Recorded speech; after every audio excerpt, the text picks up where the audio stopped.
It wasn't my plan to join the BBC. I came by accident, to be honest. I had been lecturing in statistics at Surrey University on a contract basis, and although I asked them to renew the contract ASAP, I just heard nothing from them. And I thought, oh goodness, I need a job. So I saw this advert and it wanted a similar sort of software, SPSS, as I'd been doing at Surrey.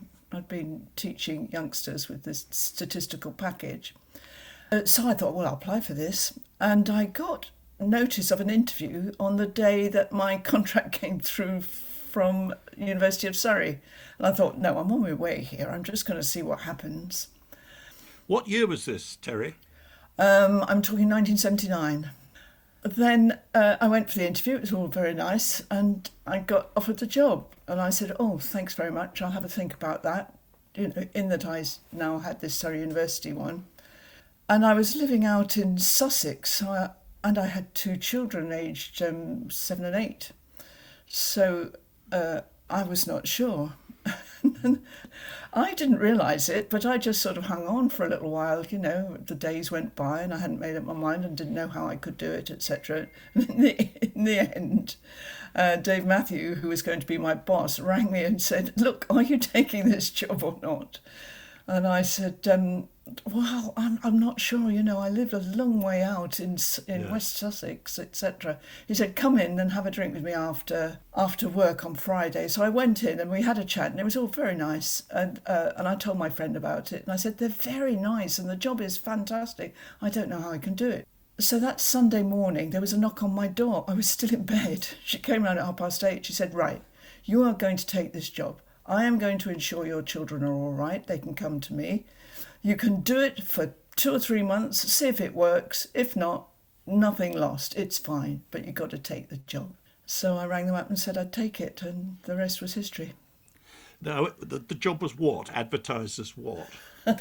It was to be a statistician working on analysing the audiences of schools and continuing education programmes. Audience research? Yes. It was my first full-time job, actually, and the journey in took an hour and 3/4. And there were all stories about that because I said, look, I can get in at 9:45 and I must leave at 5:15 to make all of this work. And they said, well, we're not sure about that. And I said, well, I'm afraid that's what's going to happen. In my naivety, I just said, well, that's how it's going to work. I was just too naive. But anyway, so I came in and had my own office, which I loved, looking right up Upper Regent Street on the 5th floor of the Langham, which was a really lovely office. And I was hired at the same time as another guy who was, in fact, an athlete. He was number 2 to Daley Thompson, Stuart Atkins. And but he had decided that Daley Thompson was so much better than him, so he was going to get a proper job. So the two of us were in next door offices working on the programming of the computers, which in those days you had to send stuff to be punched by data processing onto punch cards. Which I was used to because, I was currently doing my master's and that involved a lot of punch card work as well. I was doing my master's in social research. It was an overview of how well schools television was doing and schools radio for the BBC. And then we did individual pieces of research on individual continuing education programmes because their programmes would be picked up by the main research body. Because they went out, in the evenings, whereas ours wouldn't be picked up by the panels that they had, the BARB panels, the broadcasting research panels, because it was schools that were using them. In the days of when they used to wheel in a trolley, you see, with a television set on top. And a film strip or a film strip projector. Yes. Well, the schools would then report in. We would create a questionnaire for them and they would report in which of these series they used. And they'd use our new ones and some of them were using old ones from a long time ago as well, ones that they found useful. So we would pull all of that together and, having looked at what was transmitting at the moment and prepare a report that would go to the BBC's Director of Education, who was just a few doors along the corridor on the Langham. And then that would go to the BBC's production controller, who was Don Grattan, I think, at the time. But there's a funny story about the Director of Education, because I'd been there 3 months, and I saw this advert. The Director of Education was moving on and they wanted a new Director of Education. My dad had just retired from being the Director of Naval Education for the whole of the Navy. Had lovely offices in Admiralty Arch at the bottom of the road up to the palace. But he just retired. And so I cut this out and I sent it to him. And I said, "Oh, what do you think of this?" I heard nothing more. So, fine. It was a bit of a joke, really. So I started in the January, and in the August, I got a phone call. He said, "Guess who your new boss is?" It was him. Your father. Yes. Wow. Yeah. So this was not nepotism, it's a reverse nepotism. Yes, I don't know what you would call that, uncleism. Yes. No, father. Well, you got him in a way. I got him in, yes. Yeah. Well, I gave him the advert. He didn't ask me anything more about my job more than a dad would ask about a daughter, Mm-hmm. How's it going? How are you managing? What's the travel like? Yes. Are you eating well enough? All of those things. He didn't use me for his research, which I thought was pretty good, actually. So coming back to the research, you were getting reports from teachers, Yes. were you, on how appropriate the material was? But Yes. they weren't the usual sort of audience research things like how many people were watching.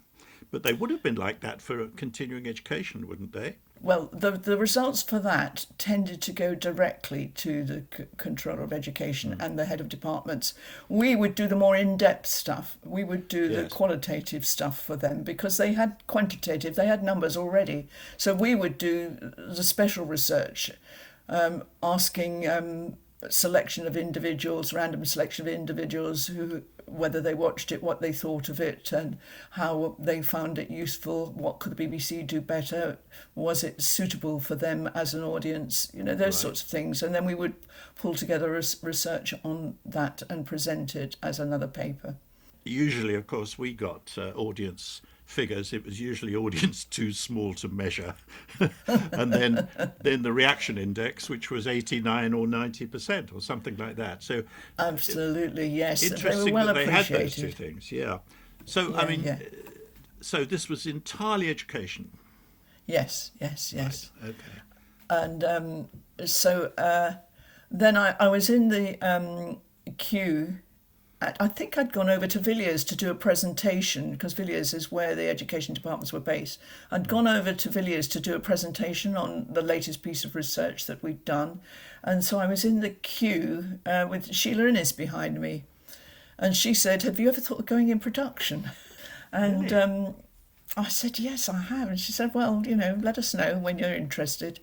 But meanwhile, I had gone to HR and said, "Look, it's all a bit awkward with my father here, especially as I'd just come from, well, no, I mustn't link the two, but I had come from a meeting with a producer and my father as the education advisor, as it were, to the production side, where he took the side of the production and we were trying to do research. And the production didn't want to do it, and so he sided with them. And I thought, oh gosh, this is going to be awkward if I'm going to be in meetings with him, and we're going to be on opposite sides. And I just went to HR and said, "Look, can I look for some attachments elsewhere, maybe, By now I had been promoted to the acting role of my boss because he had gone off somewhere. So I realised that the wonderful thing about the BBC was that you could go on training attachments to other places. I think he went to Jim Will Fix It. No further comment needed. I think that's where he went. But anyway, so he had gone, and the two of us in tandem had been promoted into his job. And I saw this job for Play School. Now, I had just done 4 years of setting up a nursery play group, as it were, in my local area in West Sussex. So I was all over how you talk to children and how you tell them stories and what songs you can sing to them and all of that. So I thought, I'm going to apply for this. And I had the backing of HR, obviously. And I got an attachment, a training attachment. And I got this phone call through, which for years, and I'm being honest here, I was naive. For years, I didn't really understand what it meant. But the phone call said, well, you have been assigned to Play School. I want you to realise that we found some money centrally to allow you to go there. And I'm just thinking, well, fair enough. I've got 4 years of actually having done it day by day under my belt. I'm a natural appointment in my arrogance. Yes. But actually, they hadn't appointed me. The fund for getting people out of difficulties when they've got relatives in the department, the fund was dipped into, and I was sent over to Play School, where I stayed for 2.5 years, each time being extended by another few months and another few months. And literally the day that my father left to become deputy of the Police Complaints Commission, I think that was where he went to, which was about 3 years after he had joined. Yeah. That was the day, the Monday, that I returned to whence I had came. She was lovely. Cynthia Felgate was lovely. And I got on very well, and I got a BAFTA nomination as well while I was over there. But what I didn't realise was that they all were a bit cheesed off that I had turned up when I was uninvited, as it were. Let's just pause there, because I want to ask you one other thing about although you were now going back, you said, to audience research. Yes, I went back there, yeah. Right. So actually I can ask the question now, which was, how did you relate to the education officers? Because they're a group that have now disappeared, but they were very important in those days. Well, we were a department that worked, as it were, to them. It was them that we were also reporting to, and we were taking in information from them as to whether they wanted any extra work or extra research done. And we used to go on away days with them, and I think they all worked to the director of education, in other words, John Bell, my dad. They all worked to him, and I worked alongside them. You see, it was all way too cosy. I had to get out. Yes. But these education officers, there were about 8 or 9 of them, weren't there? No, more than that. I think there would probably be 8 or 9 for schools and 8 or 9 for continuing education, right. Give or take. Because they were regional. Certainly in schools, they were all over they were all through the country. Eric Twaddell over in Northern Ireland, and in Scotland, one of the education officers for Scotland ended up running Scotland and becoming controller of Scotland. That was John. I can't remember his last name. And they were all regional and would go into their local schools and observe and feed back into us, and feed back to the Director of Education, and feed back to what was called the Schools Broadcasting Council. And I think FE had a similar council, but I used to work mainly with the Schools Broadcasting Council. The idea for a programme had to be passed by the Schools Broadcasting Council as being suitable, and it was full of practising teachers and lecturers, etc. And you had to write a paper, quite a lengthy paper, and be grilled. I would say you had to write, the producer had to write and be grilled, and we would contribute into that with some facts and figures to support their arguments. Now they were giving advice that had to be taken, whereas the Continuing Education or the Further Education Advisory Council, I think, was just advisory.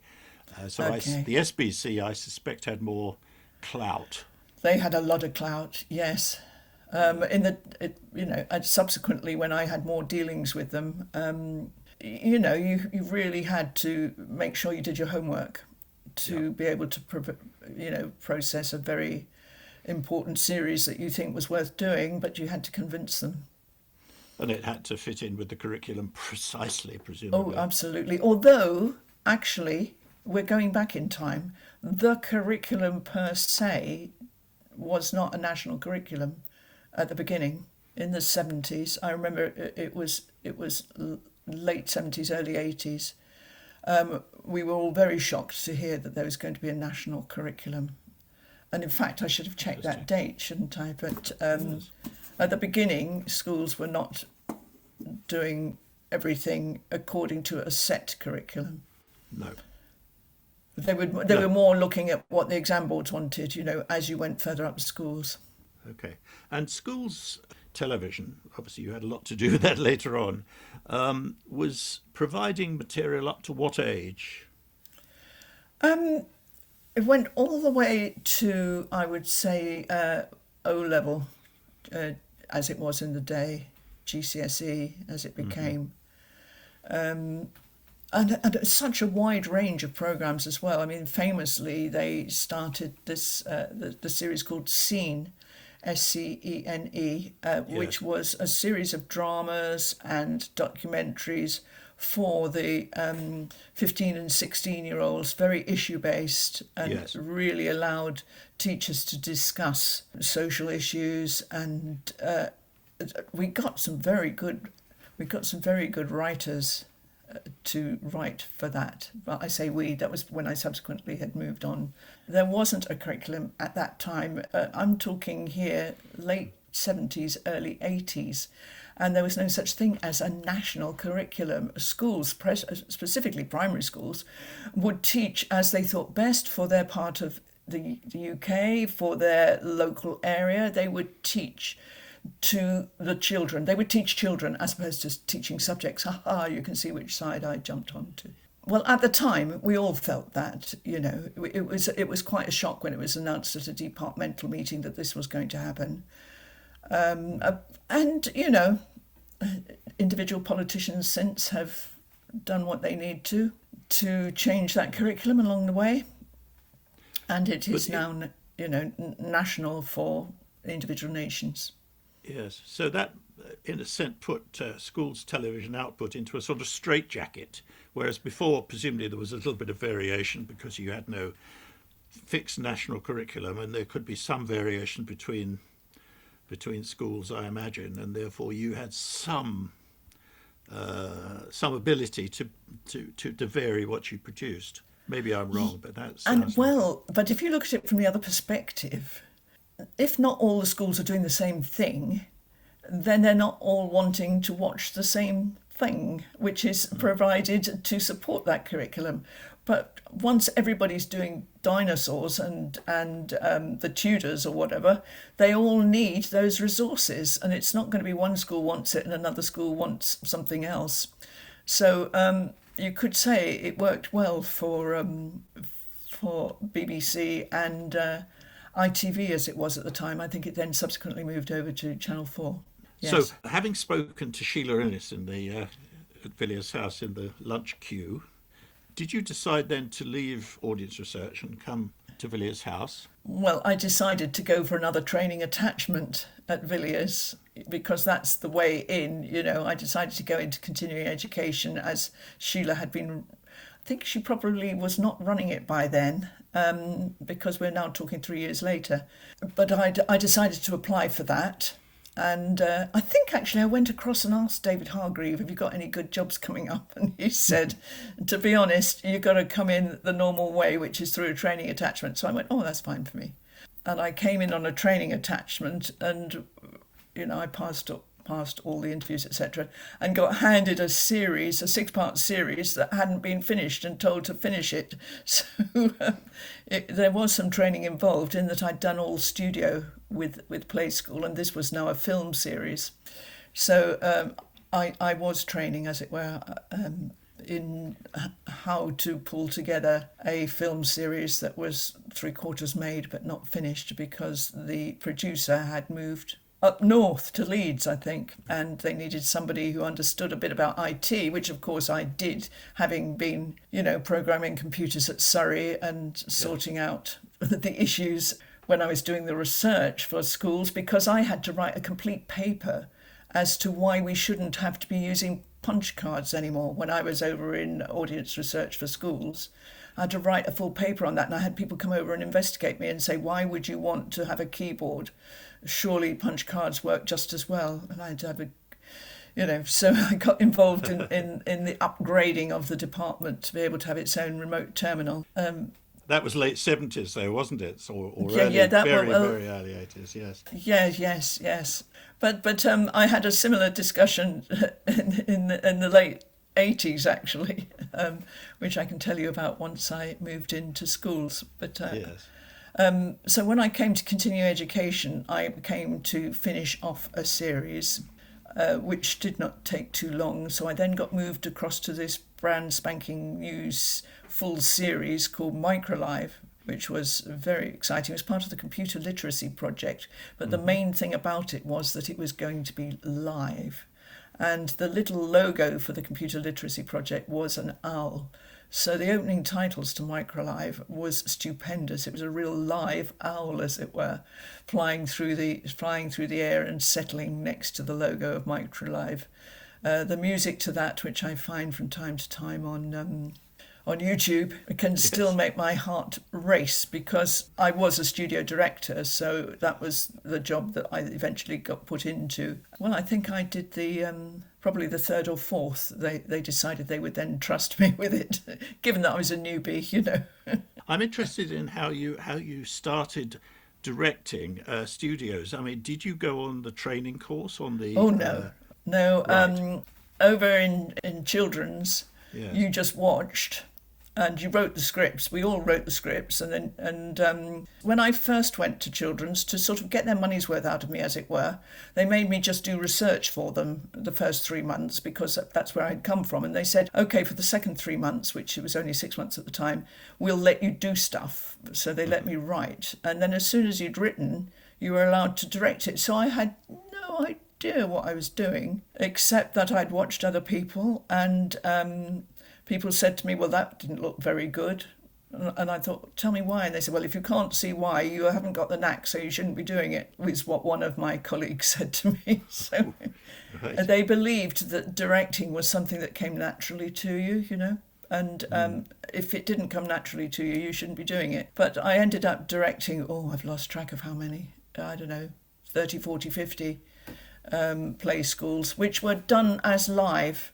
You would do 5 over 2.5 days, and then for 5 half-hour programs, you would get 1 day's edit. And back in the day, the edit was really rather basic. You were editing on, Play School was leading on editing 1 inch. We were using 1 inch instead of 2 inch. But the editing was not the easiest thing in the world. It's not like it is today, of course. No. You're still talking reel to reel.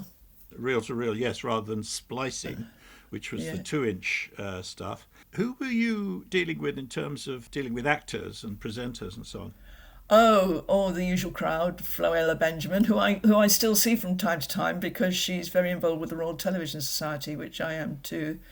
Fred Harris, of course. Brian Cant, Chloe, and all. You ended up working with them all at one stage or another. There was even one, Don, who used to do play school in Australia, and I believe it might still be running in Australia. He used to do a play school in Australia and then would fly over to England to do a week of play school with us. So you had a really good selection of people to work with. It was a real delight. And of course, you're working with the musical directors as well. The guy, James, who recorded the original bong for that starts the movies of some movies, that great big symbol, as it were. You mean J. Arthur? Yes. So that was James. I can't remember his last name, unfortunately. But he was a delight to work with. I mean, they all were. They all could transpose as they played. If you would get an afternoon of music rehearsal, and the presenters would come in, and we would go through all the songs for the entire week.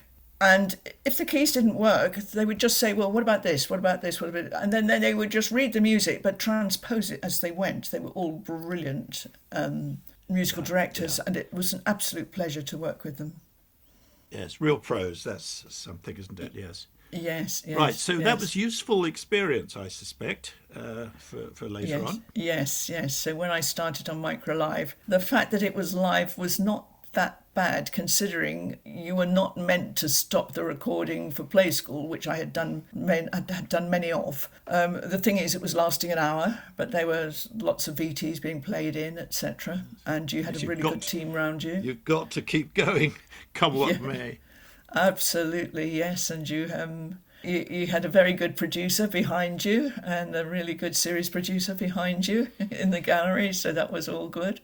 And then when things went drastically wrong, I remember we were live with the very first mobile phone call from a car to an international venue, which was in New York. And it was snowing in New York. And the presenter, whose strange name was Fref, the presenter, the picture, because we had a picture via satellite, but the sound was going to be the phone call, obviously, and the satellite picture kept breaking up, and I'm just over my shoulder talking to one David Allen. It's like, what do I do? What do I do? He said, keep going, keep going.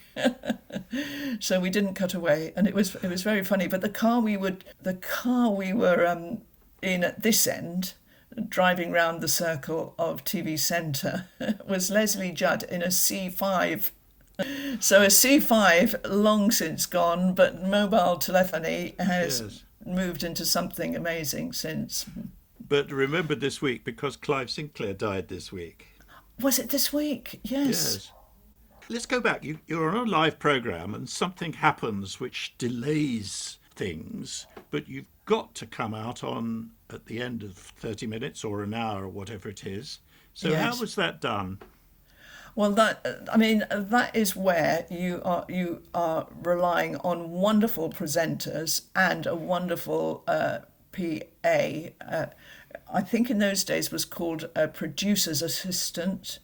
Now, then it was called a production assistant, which is a person sitting on your left counting.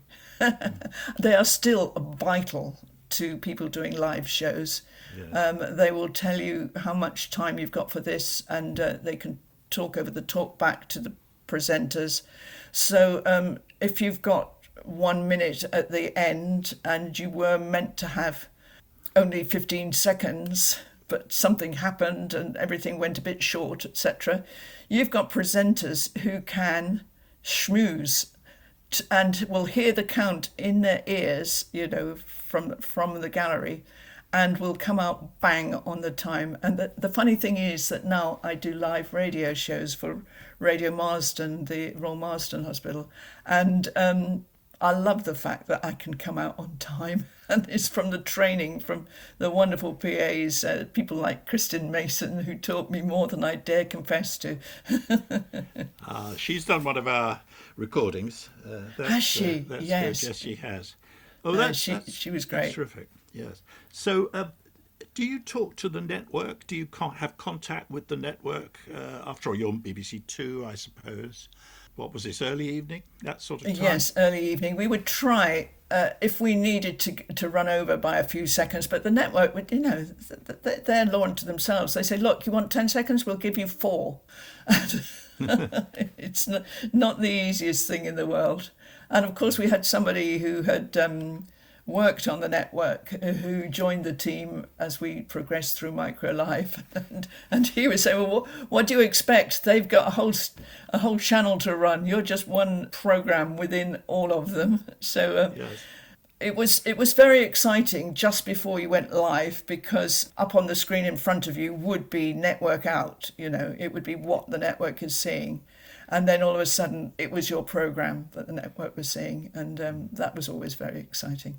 But you had to run some tape or something like that. So you had to know exactly when the other programme was finishing or the presentation announcements were ending. We were told an exact time, and we were listening, and we were listening. But you've got to remember, in those days, any tape that you wanted to run needed a 10-second spool up and run.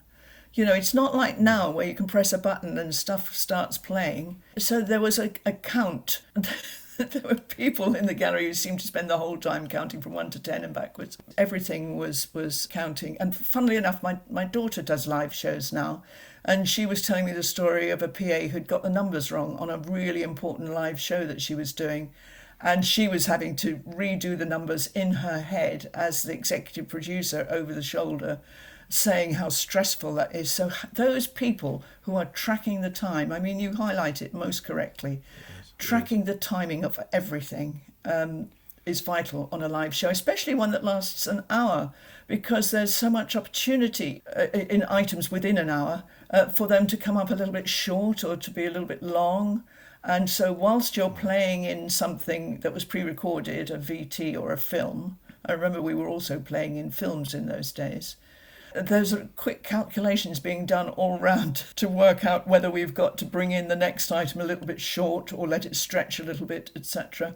Very, very exciting live. I very much enjoy live, and it's quite interesting that those of us who love live say that there are two types of people. There are people who love live telly or studio, and people who love going filming. Yes. And I'm certainly a live telly person, as is my daughter, and she was moaning at me the other day. She said, I had to go out and do filming the other day. I hated it. It was raining. The people didn't answer very well. I had to...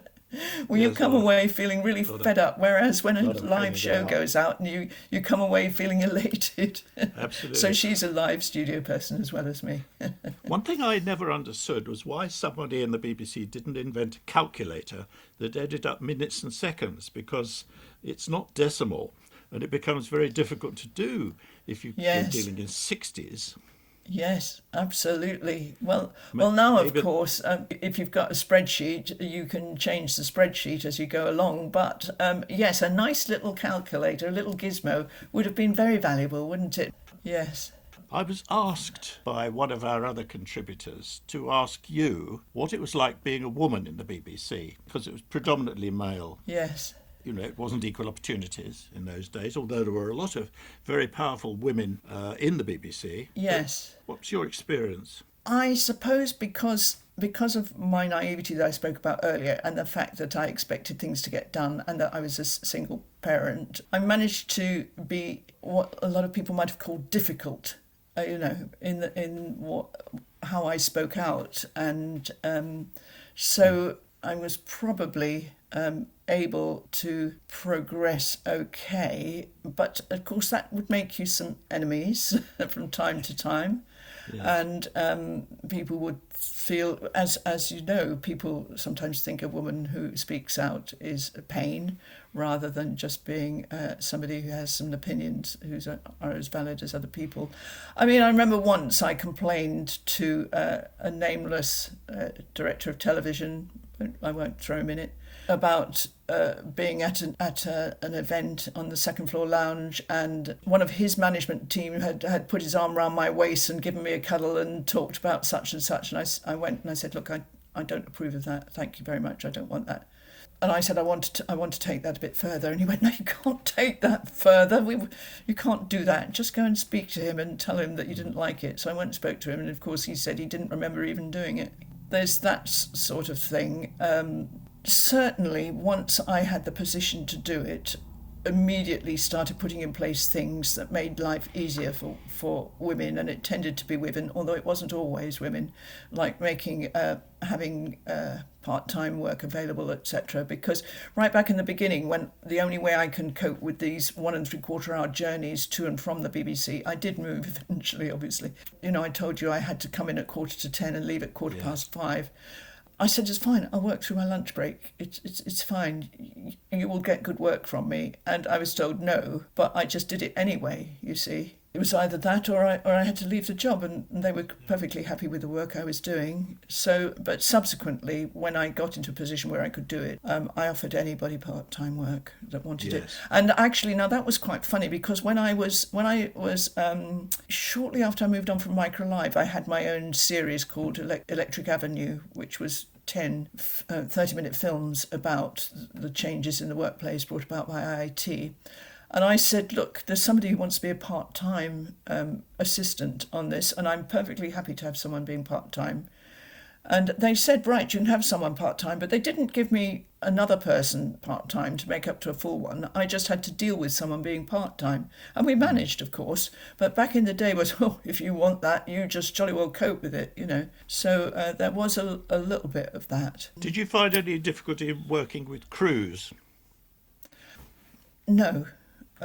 I think I was reasonably lucky with that. I'm not in any way saying that people didn't. And I'm not saying, oh, it's all right for me. But I just have to go back to that bolshy side of me that didn't really realise that bolshy was not expected. And certainly when I subsequently got into a management position, if somebody tipped me the wink, my boss tipped me the wink that there was a certain department that was actually frightened of me, and I said, oh, all right then, good. I mean, you know, whatever.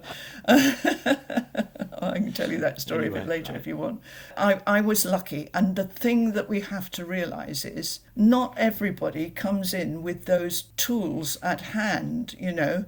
If you've got a person who is much more introverted, etc., they still have a right to be at the table of television. I think now diversity is definitely much more up the agenda, and we're talking about mental health issues now as well. So being able to cope with, you know, to allow space for people who don't actually behave like everybody else or find everything as easy as everybody else.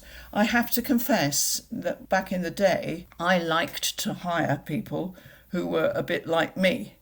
And that is part of the lack of diversity that was around at the BBC. You know, a bit go-getting and a bit able to speak their mind. And I understand more now about how, although I used to talk on the subject of diversity, I didn't really get it as in depth as we do now, which is that we've got to be able to accommodate a wide range of personality types and backgrounds. At one stage, diversity was just seen to be a cultural background, perhaps. But I've now done a couple of events for the Royal Television Society on diversity, where we are talking about mental health issues as well, because the number of people in telly who are still being bossed about by people who are bullies. I would hope that I have never been seen to be a bully, but you don't know, you see, in retrospect, do you? No, you don't. But I would hope not. But there are you know, the percentages that come. The Film and Television Charity does these anonymous surveys of how well you're getting on in the industry and whether you feel people have been, well, bullying towards you and have made your life really painful or have been unreasonable. I mean, the statistics are ridiculous. It's up in the 70s and 80%. But you've got to be. I mean, people are always worried about being whistleblowers or of complaining. They think it's going to affect their career and so on. But also diversity now. It can mean, you know, mental health. It can mean sexual proclivities. It can mean the gender gap. It can mean BAME. So there are so many different areas now to consider if you're an employer. And, you know, once I was in a position to make sure that we had a broad range of different types of people in the department, I think the output did improve, because you get people. We've got to talk about class as well, you know. But that's all coming on to when I got into management. If there was any difficulties of being a woman that I haven't mentioned, maybe that's because I've conveniently forgotten them. I don't want to say it was easy. I think it was not bad for me because I was bolshy, and I think you should not have to have that as an attribute to be able to progress in television. Yeah. Let's just go to one other thing you did before you went into management, which I think was presenting. Is that right? Yes. You went to the other side of the camera. How did that feel? That was very funny, actually, because I was interviewing people, for a show that I was doing, and Robin Mudge, a great colleague, was interviewing people. I was saying, how's it going finding people for your new series? He said, Terry, what we need is some people like you, who understand science. You've got a degree in maths and physics. So I said, "Oh, I'll come along and interview if you like." But actually, my sister would like to do that as well, and my sister and I got down to the final few. But I got it in the end, which I don't know whether that ever ruined my Oh relationship dear, with my, my sisters, sister. yes. But they did a pilot with two women, me and another woman, because obviously I was already an employee of the BBC, and so they weren't going to give it to me, even though they wanted me. So they did a pilot, and I came out okay on the pilot. I mean, that was a pleasure. I had to say, I had to do it in my leave time. It had to not affect anything else that I was working on, and it didn't. But it did take me on some fun escapades to New York. And of course, because I knew what I was doing, I would be sent with a trainee director, somebody who'd just come over from radio. We went to New York and he said, "I don't know what to do here. We're meant to be working with the police on forensics," So I helped him go through his shop list and everything. But we went and spoke to the police superintendent or whoever it was, and said, "Well, we were wondering whether there might be, some forensic work we could do. We could film after a murder or something." And he said, "Yeah, turn up tomorrow morning at 8 o'clock." And we said, What do you mean?" And he said, "Oh, there's a murder every night in New York. It's all right. We'll have a murder for you." And so we went and filmed that. So we did have some exciting filming. Well, and of course the filming for Micro Live was fantastic. We did that in New York and on the West Coast as well, and Disneyland, if I remember correctly. Yes. And Epcot. That was fun. But walking, talking, and chewing gum. I mean, it's easy to think that being a presenter is easy, but it isn't. It's actually very skilled. Well, I tell you what got me that presenter job was the fact that I had just found a new optician, and he had contact lenses that I could wear. And so I stopped having these massive glasses, huge glasses, and I started being able to read autocue quite easily with contact lenses that stayed in for 3 months. So that was a real find. So if I hadn't got those contact lenses, I wouldn't have got it. I felt perfectly confident reading, you see. And of course, I'm sort of mentally editing and working out where to go back to if something went wrong. Yes. Which I don't know whether that might have irritated the director at the time. I'd say, I could go back to so-and-so, and they said, "Hang on, we'll decide, we'll tell you where you can go back to." There's a terrible danger in ad-libbing round an autocue. You ad-lib and then you go further down the autocue and you find what you've already said in your ad-lib appears. I found that, funnily enough, as a script I was reading out on the radio the other day, I started ad-libbing around it and realised that I'd misconstrued the construction of the sentence and I was coming to a crashing wall. Oh dear. Yes, no, you can't ad-lib on an autocue. An autocue should be there for you to read, unless you've got it on bullet points. Some people like to have bullet points on their autocue, and that's fair enough. But if you've got autocue, everybody would feel very happy if you would just stick to it. Because then everybody all around, the camera operators, the sound people, the people in the gallery, all know what's going on. So absolutely. You've got no training for being a presenter. Presumably you just did it, and if you could do it, you did it. Well, the training was, I'd been a lecturer in statistics at Surrey, which meant I was used to standing in front of lots of people trying to make things understandable. And I used to do it 8 times to different subgroups of a particular... I used to teach stats to people who didn't want to do stats. The economists, the psychologists, the sociologists. So I was used to standing in front of people and trying to use my entire body and expression to express things. Maybe that was what helped. What helped. Yeah. Now, soon after you finished all those programs on technology, you went into management. So can you explain how that happened? Well, David Hargreaves, who was running the department at the time, summoned me to his office. I'd already recently just been into his office and said, "I keep making all these IT programs. Can't you give me something else?" And he said, "Terry, it's your ticket, the fact that you understand science and technology." So I left feeling suitably subdued. But anyway, a bit later, he called me into his office and he said, "In schools, they're looking for an executive producer who understands science, who could executive produce the science shows and executive produce the young children's shows. And he said, "You seem ideal for this. Why don't you apply?" And so that was very generous of him to tell me about it. And so I applied and I got it, which was lovely. And that executive producer job, I think, is the absolute best job in telly, because you're working closely with other people, but you're not having to do the slog yourself, as it were. No, you're still in production. That's absolutely, but it went wrong quite quickly because I think I came up against someone who had gone for the job and didn't get it, a guy. And we were talking about how it was going, and he said, "Right, that is it. I'm not hearing what you're saying. I don't agree with what you say. I am resigning as of this minute." And he walked out. And I had to go to the head of department, who was Alan Rogers at the time, and say, "This is what's happened." And he said, "What are we going to do?"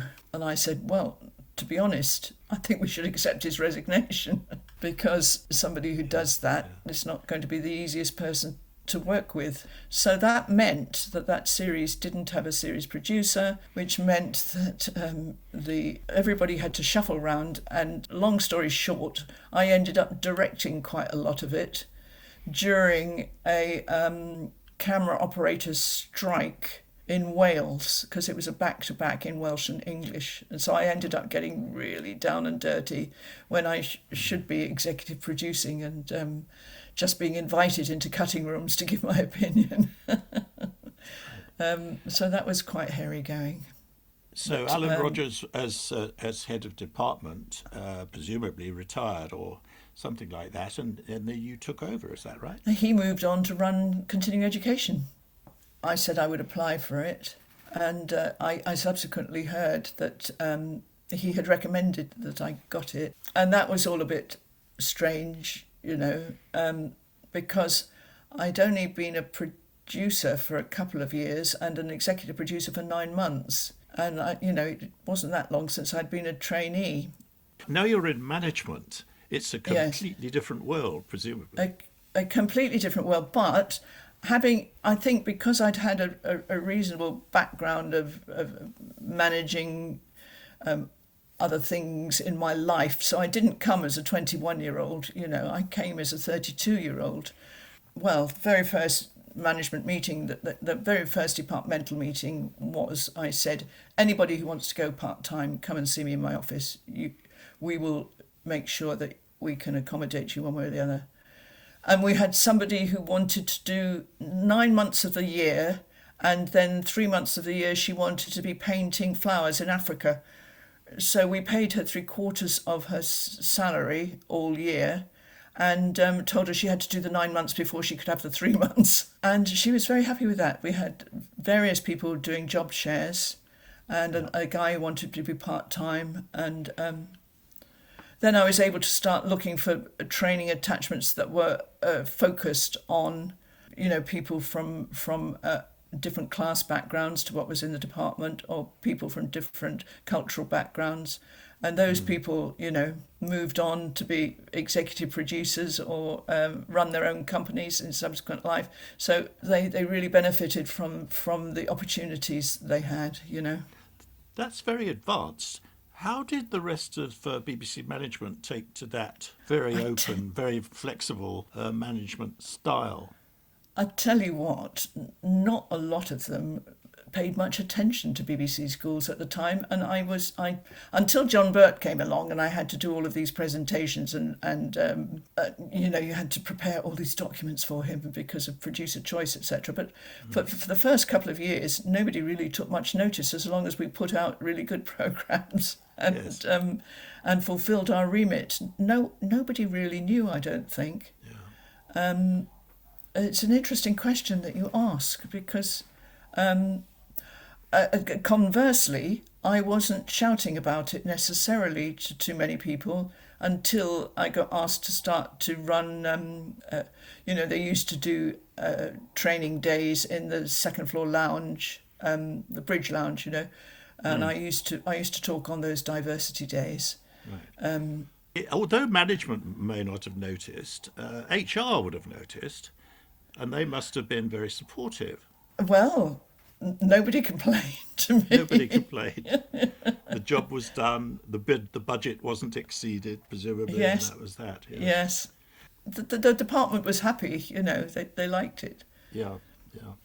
Now we come to the period, I suppose, when BBC Education began to fragment and disappear, because, of course, we had online material. And we had schools going to the middle of the night and being recorded. How did you feel about the changes that were happening? In 92, I had to reapply for 92. my job to be a bi-media head of department, and we were one of the first departments to incorporate radio and TV together. So I took that as an opportunity to allow people to go and try radio if they wanted to, or to allow radio people to come and try a bit of telly if they wanted, and for people to work together. I mean, all the time, and I can't sort of overemphasize this, there are reports and charts and consultancies, KPMG, PA, all of these Yes. consultancies were coming in with John Burt that you had to talk to and work with along the way. So an awful lot of my work was, as it were, feeding upwards.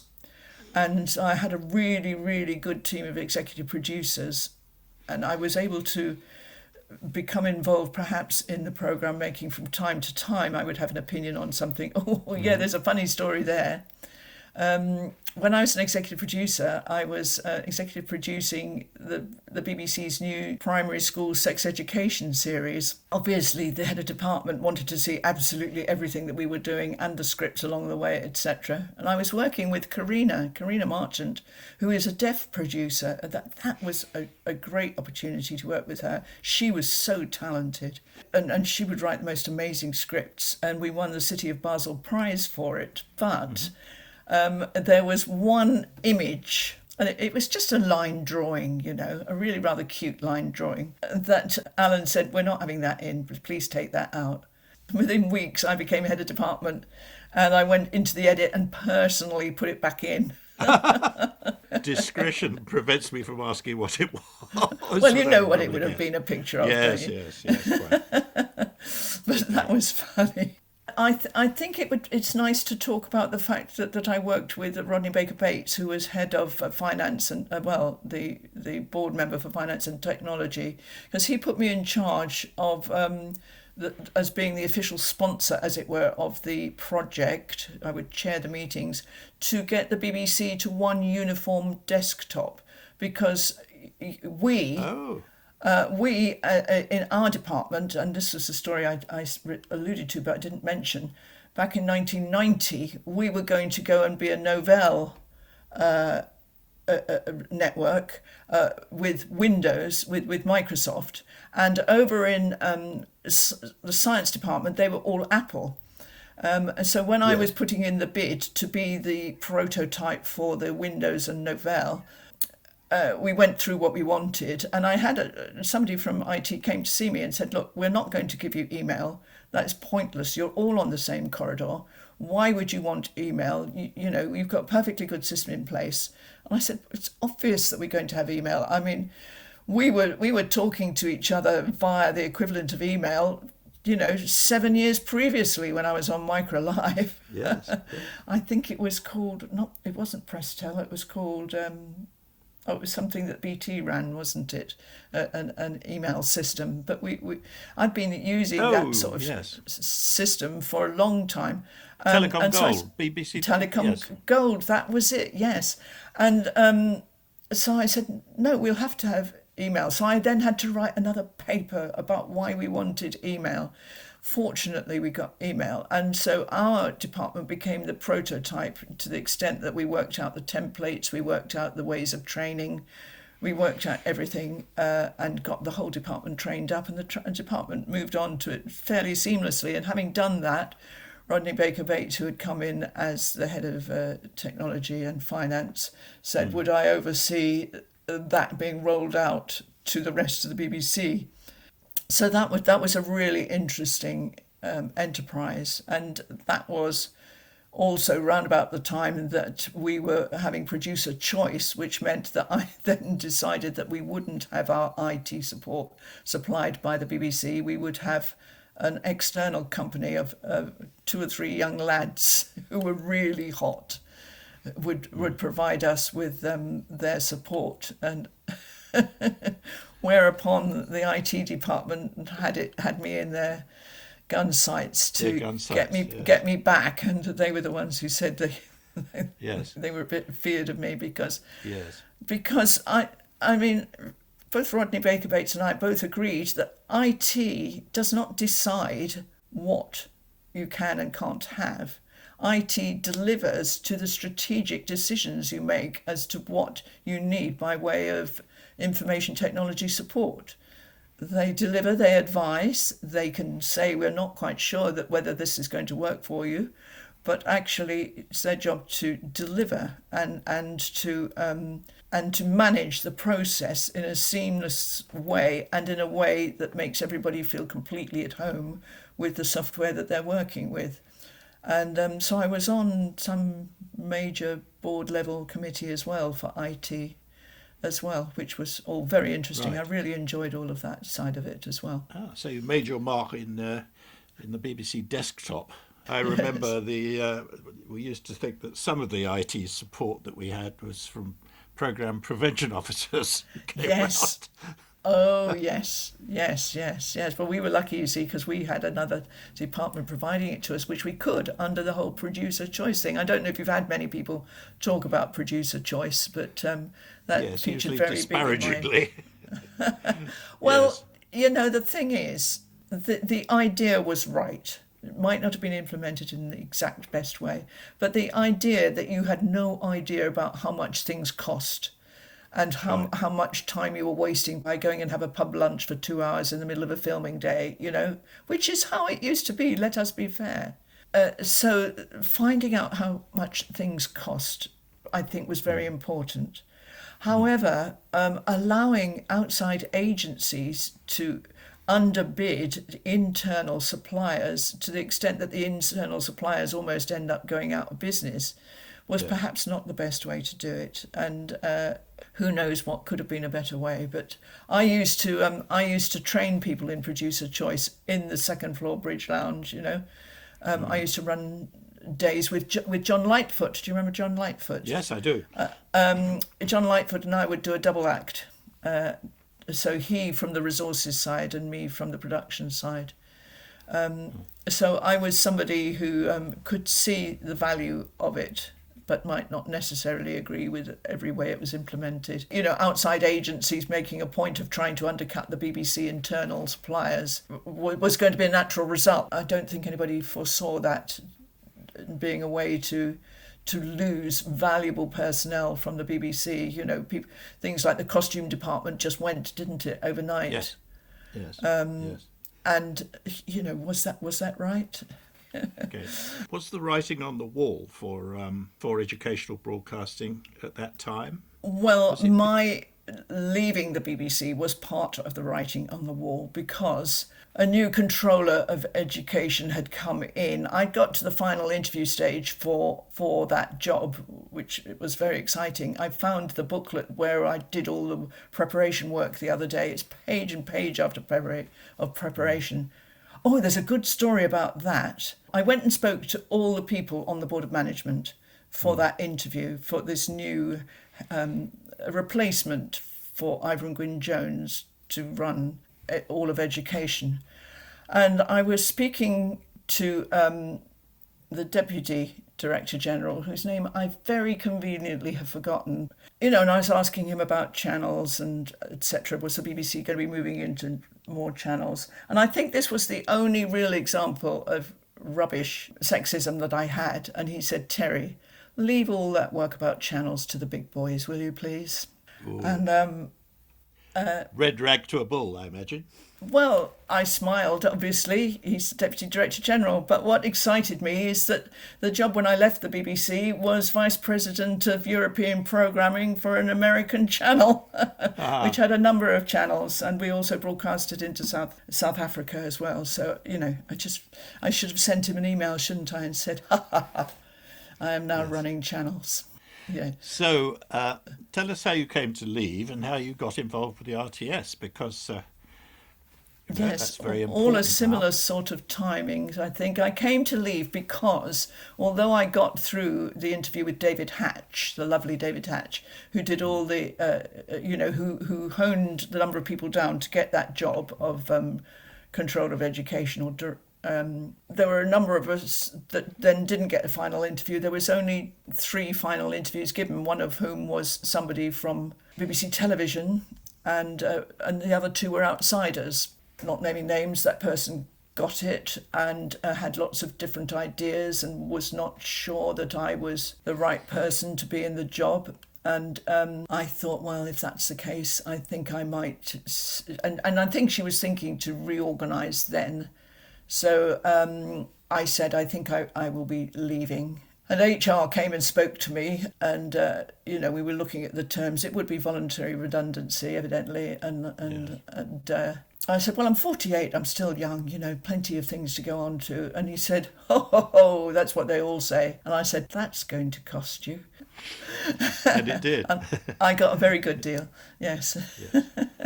And it was shortly after that I joined the Royal Television Society, London, the London Centre. I became deputy chair and then chair, and now I am the jury chair for the Young Technologist of the Year, which is a lovely opportunity to have. And I produce quite a lot of events for the Royal Television Society. That's great. And mentor some of their trainees, their bursary students, etc. Yes. So, best moments, worst moments? Of the BBC. I tell you, one of the very best moments, I have to say, was right back when I was working on Play School.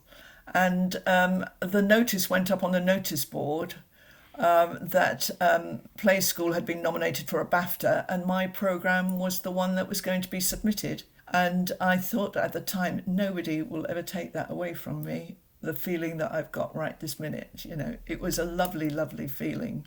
Because I think at the time, you see, I was the only one with kids, and I was the only one on Play School who had ever worked with kids. So I would keep coming up with new songs and new poems and things, stuff that I used all the time. And they go, we don't normally use that one about water. We usually use this one. And I went, yeah, but I'm going to use this one, my one. Right. So that was a pleasure. I felt vindicated there. And hearing that I'd got head of department was so lovely. I phoned my dad and I said, I think I have just been appointed head of department for schools. And he went, well, have you or haven't you? I said, yes. It's a good idea to be sure. That's great. Yes, yeah. Okay. I was so shocked. Right. That was a lovely time as well. That's a very interesting career, Terry. Yeah. Looking back though, your time at the BBC was a happy one. Oh, yes. Being head of department was a great job because you could make things happen. I did Yes. like that because nobody was particularly watching your every move with regard to what happened within the department. They watched my every move with regard to the paperwork that I provided, the analysis I provided, the spreadsheets and the PowerPoints. All of that was watched. But how individual people manage their daily lives, was up to me to make as pleasant as possible. So I did enjoy that. That's probably, if someone said to me, what was the job you enjoyed most in your TV career, that was probably it. Great. Well, thank you very much, Terry. I've really enjoyed talking to you. Well, thank you very much for chatting to me.